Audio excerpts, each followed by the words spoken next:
बिस्मिल्लाहिर्रहमानिर्रहीम। कौमों की तामीर और तरक्की और तश्कील में सबसे इम्पोर्टेंट, सबसे अहम तालीम होती है। जिन कौमों ने तालीम और तहकीक को, किरदार और अमल को अपनी ज़िंदगी का ओढ़ना बिछौना बनाया होता है, बिलाशुबा वो ज़िंदगी के तमाम शोबों में आगे बढ़ती हैं और दुनिया की इमामत और क़यादत का फ़रीज़ सर अंजाम देती हैं। हाँ, वो मिस्री तहज़ीब हो, यूनानी तहज़ीब हो, कैसर व किस्रा की सल्तनतें हों, या इस्लाम का झंडा पूरी दुनिया में लहराता है। और उसके बाद जितनी भी तहज़ीबें गालिब होती हैं, जितनी भी कौमें दुनिया में अरूज हासिल करती हैं, जितनी भी कौमें तरक्की करती हैं, एक चीज़ आपको उनमें कॉमन नज़र आएगी, वो तालीम और तहकीक के साथ उनकी वाबस्तगी है। आज के सेशन में हम ये देखना चाहेंगे कि दुनिया इस वक्त कहाँ जा रही है और हमारा निज़ाम तालीम कहाँ पे मौजूद है। और अगर आप दुनिया के कामयाब तरीन निज़ाम हाई तालीम की बात करें तो उसमें सबसे ज़्यादा अगर ममालिक आएंगे तो यूरोप के आएंगे। वो फ़िनलैंड हो, वो नॉर्वे हो, वो डेनमार्क हो, वो हॉलैंड हो, या जर्मनी, बाकी ममालिक भी आप देख सकते हैं। उसके बाद अमेरिका, कनाडा या ऑस्ट्रेलिया का नाम आता है। तो आज हम देखेंगे कि पाकिस्तान का निज़ाम तालीम और यूरोप के निज़ाम तालीम में ऐसी क्या चीज़ें हैं जो हमारे निज़ाम तालीम में मौजूद हैं और यूरोप के निज़ाम तालीम में मौजूद नहीं हैं। ये ऐसी क्या चीज़ें हैं जो यूरोप के निज़ाम तालीम में मौजूद हैं और हमारे निज़ाम तालीम में मौजूद नहीं हैं।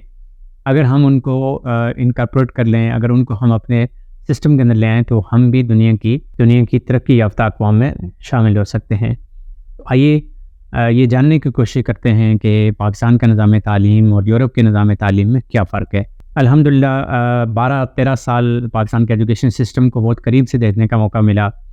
पाकिस्तान के टूल वर्स में हर जगह जाने का मौका मिला, कराची से गिलगित तक और कोयटा से कश्मीर तक, और हर तरह के तालीमी इदारों में जाने का इत्तफ़ाक़ भी हुआ। वो गवर्नमेंट के इदारे हों, वो प्राइवेट इदारे हों, वो बलूचिस्तान, सिंध और जनूबी पंजाब के पसमानदा तरीन इदारे हों, या रावलपिंडी, इस्लामाबाद, लाहौर, कराची के बड़े बड़े प्राइवेट इदारे, हर तरह के इदारों को देखने का मौका मिला।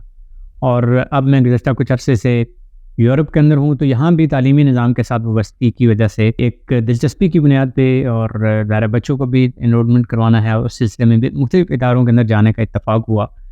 और कुछ चीज़ें हैं जो मेरे लिए बड़ी सरप्राइजिंग हैं और यकीन आपके लिए भी होंगी कि ये मुल्क क्यों तरक्की कर रहे हैं, ये ममालिक क्यों तरक्की कर रहे हैं और हम क्यों तरक्की नहीं कर रहे। तो उसमें सबसे इम्पोर्टेंट मेरी नज़र में जो मेरे लिए सरप्राइजिंग भी है और मेरे लिए बड़ी हैरानकुन है, और मैं समझता हूँ कि वाकई ही कौमों की तामीर और तश्कील में इसका बड़ा किरदार है, वो है ज़ुबान, वो है लैंग्वेज, वो है मीडियम इंस्ट्रक्शन।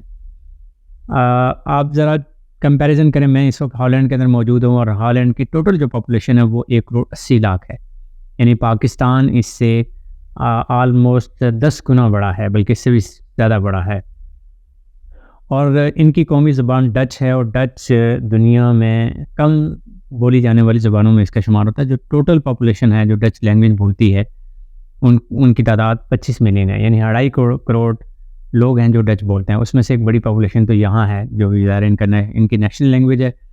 कुछ बेल्जियम के हिस्से हैं जहाँ पे ये बोली जाती है, और फिर अफ्रीका के कुछ ममालिक हैं जहाँ जो ज़माना माजी में इनका हिस्सा रहे हैं, इनकी कॉलोनी के तौर पर उन्होंने काम किया है। तो जैसे सूरीनाम में एक मुल्क है जहाँ की कौमी ज़बान भी डच है।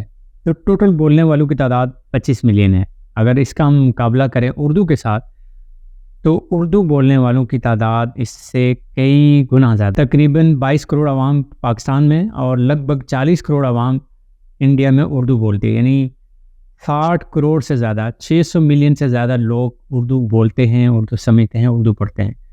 लेकिन अलमिया ये है कि हमारे पूरे निज़ाम तालीम के अंदर, हमारे पूरे सिस्टम ऑफ एजुकेशन के अंदर उर्दू एज़ अ ज़रिया तालीम अडॉप्ट नहीं की जा सकी। आज हम इंग्लिश के अंदर अंग्रेज़ी को अपना ज़रिया तालीम समझते हैं, और हम ये समझते हैं कि अंग्रेज़ी में अगर हम अपने निज़ाम तालीम को आगे नहीं बढ़ाएंगे तो हम तरक्की नहीं करेंगे। तो अब देखना यह है कि जर्मन के अंदर, फ्रेंच के अंदर, स्पेनिश के अंदर, और हॉलैंड, नीदरलैंड, डच के अंदर, ये अपनी ज़बानों के अंदर अगर तरक्की कर सकते हैं तो हम क्यों नहीं। अब देखें, हॉलैंड एक छोटा सा मुल्क है, इसकी एक साइड पे फ्रांस है, बहुत बड़ा मुल्क है, एक साइड पे जर्मनी है, बहुत बड़ा मुल्क है, और समंदर पार यानी कोई आधे घंटे की फेरी है, उसके बाद बरतानिया आता है जो बहुत बड़ा मुल्क है, जिसकी अंग्रेज़ी की का तसल्लुत हमारे कोसों दूर, हम कोसों मील दूर हैं, हमारे ऊपर है, लेकिन यहाँ पे नहीं है उसका असर। अगर नीदरलैंड डच के अंदर और जर्मनी जर्मन के अंदर और फ्रांस फ्रेंच के अंदर अगर तरक्की कर सकते हैं तो हम उर्दू में क्यों नहीं कर सकते। अब आप देखिए कि इन ममालिक का अपनी लैंग्वेज के साथ कितनी वाबस्तगी है। हम हॉलैंड के अंदर हैं, हॉलैंड में अगर बच्चा, वैसे तो तालीम फ्री है, हम अगले वीडियो में हम इनके एजुकेशन सिस्टम को ज़्यादा डीप डाउन भी जाएंगे। एजुकेशन फ्री है, तमाम तालीमी इदारों के अंदर फ्री है, लेकिन अगर बच्चा लैंग्वेज सीखने जाता है तो उसको एडिशन तौर पे टैक्सी सर्विस भी प्रोवाइड की जाती है। रादर देन के वालिदैन बच्चों को पिक एंड ड्रॉप दे रहे हों, अगर बच्चा 3 किलोमीटर की डिस्टेंस से ज़्यादा दूर है तो गवर्नमेंट जो है वो यहाँ की जो म्यूनसिपैलिटी है, जिसको खमनते कहते हैं, खमनते ये म्यूनसिपैलिटी टैक्सी सर्विस प्रोवाइड करेगी ताकि बच्चों को आने और जाने में मसला ना हो। इसी तरीके से जैसे हमारे यहाँ वोकेशनल ट्रेनिंग इंस्टीट्यूट होते हैं, इनके यहाँ ROC एक ट्रेनिंग इंस्टीट्यूट है जो छोटे कोर्सेज़ और स्पेसिफिकली जो टेक्निकल कोर्सेज हैं वो करवाता है, लेकिन वहीं पे लैंग्वेज के कोर्सेज भी होते हैं। आप कोई भी और कोर्स करेंगे तो आपको फ़ीस पे करनी पड़ेगी, लेकिन अगर आप लैंग्वेज का कोर्स करेंगे तो आपकी जगह आपकी फ़ीस गवर्नमेंट पे करेगी।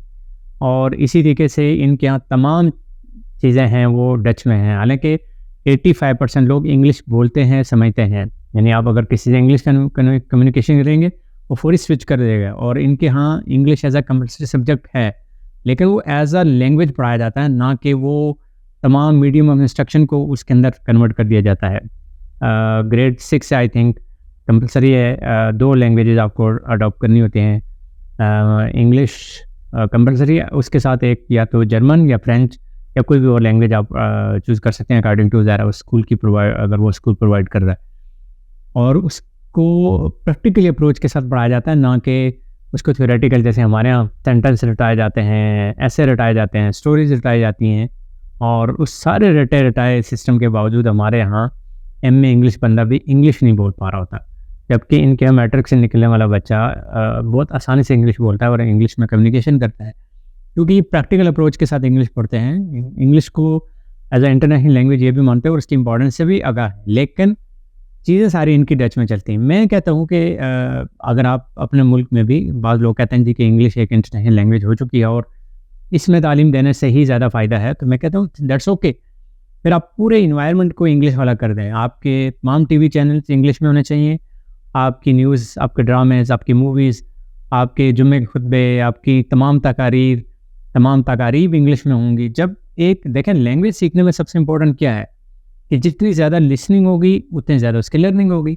कोई भी अब लैंग्वेज हो, और बच्चा जो नेचुरल लैंग्वेज सीखने का प्रोसेस है वो है ही यही है, जिसको न्यूरो लिंग्विस्टिक प्रोग्रामिंग कहते हैं, कि सबसे इम्पोर्टेंट है आपकी लिसनिंग। अगर आपकी लिसनिंग सही नहीं है तो आप कभी भी उस लैंग्वेज की लर्निंग आपकी सही नहीं होगी। आप बच्चे को घर में पंजाबी, सिंधी, बलोची सिखाते हैं, स्कूल में वो जाता है तो कुछ उर्दू बोलता है, कुछ वो इंग्लिश करता है, अपना सिस्टम सारा आप इंग्लिश में रखा हुआ है, आपका कम्पिटिटिव एग्जाम इंग्लिश में है, आपकी न्यूज़ चैनल और ड्रामे सारे उर्दू में आते हैं, आपकी तकारीर सारी उर्दू में होती हैं। तो जब इतनी मल्टीपल चीज़ें होंगी तो उसके नतीजे में बच्चे के लिए कन्फ्यूजन क्रिएट होगी और वो बच्चा सारी ज़िंदगी इस चैलेंज से नहीं निकल पाता।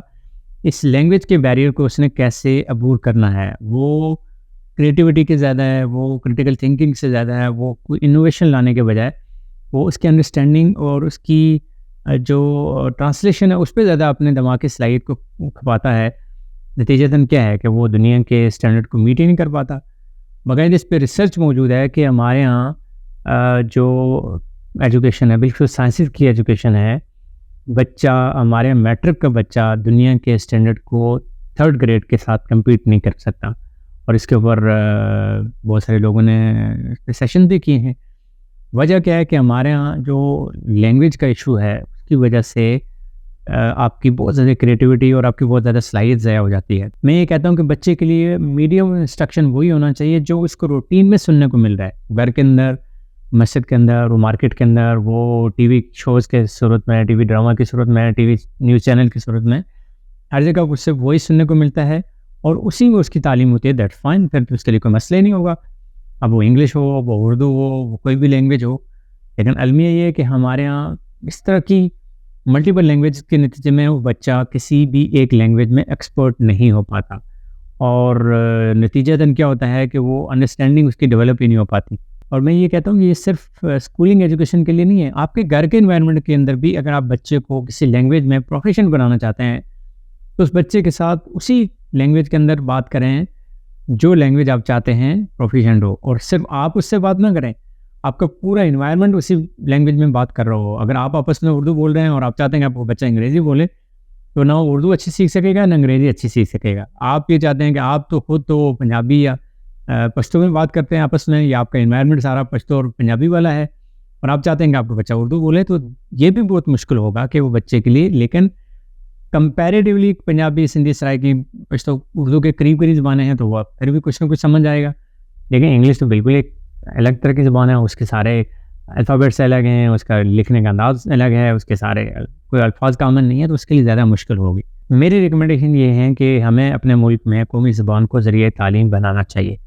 अगर ये नहीं कर सकते, तो फिर हर चीज़ को हमें इंग्लिश में कन्वर्ट कर देना चाहिए। वो आपके टीवी ड्रामाज़ हों, वो आपके कोर्ट कचहरी के जितने भी मुकदमे हैं, या जो भी आपके प्रोसीडिंग्स हैं, जो भी है, अखबारात आपके हैं, जितने रसाइल और जराइद हैं, जितने टीवी शोज़ हैं, ड्रामेज़ हैं, सब इंग्लिश में कर दें। हत्ता कि आपके जुम्मे का खुतबा, आपकी कोई भी फंक्शन तकरीब है, उसमें भी, तो फिर बच्चे के लिए इंग्लिश लैंग्वेज को सीखना आसान होगा, और उसके लिए वो बैरियर नहीं होगा। उसके लिए फिर वो लर्निंग के अंदर उसकी क्रिएटिविटी आएगी, उसकी इनोवेशन आएगी, रादर देन कि वो उसकी अंडरस्टैंडिंग के ऊपर और उसकी ट्रांसलेशन के ऊपर ज़्यादा फोकस करे। तो ये मेरे लिए बड़ी हैरानकुन बात थी कि एक छोटा सा मुल्क जिसकी ज़बान बोलने वाले भी बहुत छोटे से हैं, और ये सिर्फ यहाँ नहीं है। आप जर्मनी में चले जाएँ तो जर्मन बोली जाती है, फ्रांस में चले जाएँ तो फ्रेंच बोली जाती है, आप स्पेन में चले जाएँ तो स्पेनिश बोली जाती है, इटली में चले जाएँ तो इटालियन बोली जाती है, और वही मीडियम इंस्ट्रक्शन भी है। यूरोप, अब ये भी हैरान हो कि यूरोप की 26 कंट्रीज़ हैं, और बिल्कुल इंटरकनेक्टेड हैं। वीज़े का कोई यहाँ पे शेंगन वीज़ा अगर आपके पास है, तो आप तमाम यूरोपियन कंट्रीज़ के अंदर विज़िट कर सकते हैं। उस तरह से कोई बॉर्डर सील नहीं है। लेकिन उसके बावजूद आप जब एक कंट्री से दूसरी कंट्री में जाएँगे, तो आपका सब कुछ चेंज हो जाएगा। हम यहाँ से, हमारे बिल्कुल करीब जर्मनी का एक छोटा सा शहर है गुरुनाव, और हम अक्सर वहाँ से जाते हैं सौदा साल लेने के। हमारे एक कश्मीरी भाई हैं, उनका स्टोर है कश्मीर स्टोर के नाम से। तो यहाँ से वहाँ हम जाते हैं, तो जो यहाँ पे चीज़ों के नाम लिखे होते हैं, वो वहाँ डच में, वो वहाँ जर्मन में होते हैं। तो इसलिए कि उनकी लैंग्वेज जर्मन है, तो वहाँ आपको अलग से फिर ट्रांसलेशन, गूगल ट्रांसलेशन के ज़रिए आपको सीखना पड़ता है कि इस चीज़ का क्या मतलब है, इस चीज़ का क्या मतलब है।